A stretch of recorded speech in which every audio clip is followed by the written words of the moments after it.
Now, there was more evidence today of the impact that rising prices are beginning to have thanks to the weakness of sterling since last June's referendum vote. UK retail sales fell by 0.4% on a like-for-like basis last month compared with February last year. While over the 3 months to February, non-food sales also fell by 0.4%, and that's the first quarterly decline for more than 5 years.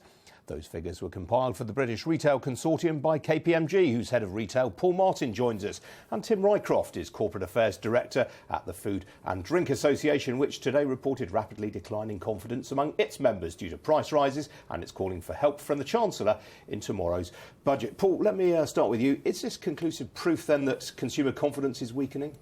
Good evening, Ian. Yes, we are seeing the first signs of consumer spending slowing down, as our report with the BRC showed today. Are there any areas of non-food that are bucking the trend at all? I mean, half-term fell in February, for example. It is interesting you say that. Specifically, the furniture category actually did pretty well over the trading period we reported on. But that is actually quite normal. A number of other categories had quite a tough time. Are we overdoing the doom and gloom? I mean, I was looking back to 2011 when we last saw a fall like this. And on that occasion, we had falling prices, we had disinflation. Now we've got inflation. I mean, it's not as bad as it was in 2011, is it? Are we overdoing the doom and gloom? It's tough. It is not impossible out there. I think what is really important to emphasise, though, we are seeing a perfect storm out there in the market. We are seeing the devaluation of sterling. We are seeing a business rate conversation that has been all over the headlines. We are seeing the national living wage. We are seeing the apprenticeship levy to come into fruition very soon. And that really is resulting with some significantly increased pressures to the sector. But in fairness, are consumers not behaving logically here? I mean, they were all told towards the end of last year prices were going to go up in the new year. There was evidence. I mean, I remember talking to people like Seb James at Dixon's Carphone. He said there was evidence of people bringing forward purchases from now into last autumn. Logically, that seems to have been what's happened, isn't it? Partly. Some consumers have definitely reacted that way, but the consumer there is no one size fits all, and some consumers would have brought purchases forward, but in certain categories you don't buy things months and months ahead. So we are definitely seeing the pressures being translated from the high street into the consumer's pockets. Well, Tim, let me bring you in at this point. Why are your members so damn beat right now? I think there's two things. I think in the real world that we've just heard about, conditions are very tough. 2/3 of our members are saying their margins are being squeezed. 40% saying they're feeling more gloomy than they were in October. I think partly that's also due to the fact that we're in a continued period of uncertainty, and we're now waiting for Article 50 to be triggered so that we can actually move into a time when we start to resolve some of these outstanding issues around immigration and trade. What are your members hoping to see in the budget then tomorrow?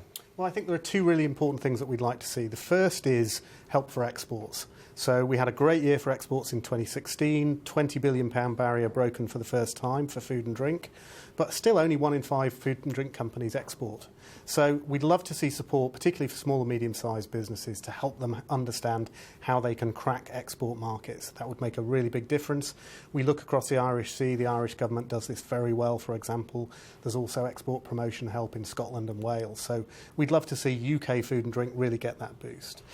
And yet, I'll put it to you, Tim, I mean, again, are you not overdoing the doom and gloom slightly? If I look elsewhere in your report, nearly 2/3 of your members expect to see sales in the UK grow over coming months, and the same number see sales outside the UK growing as well. I mean, that isn't too bad a picture, isn't it? It's absolutely not all doom and gloom. I think our industry is incredibly resourceful and resilient.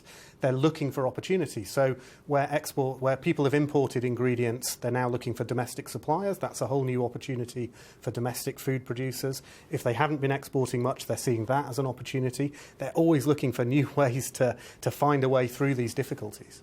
And what about this? I mean, you touched earlier on the price war with the supermarkets. I mean, interestingly, though, we are still seeing some food prices falling. I mean, things like eggs and bacon, I understand, it's quite a mixed picture today, isn't it, of some commodities that have gone up and some gone down.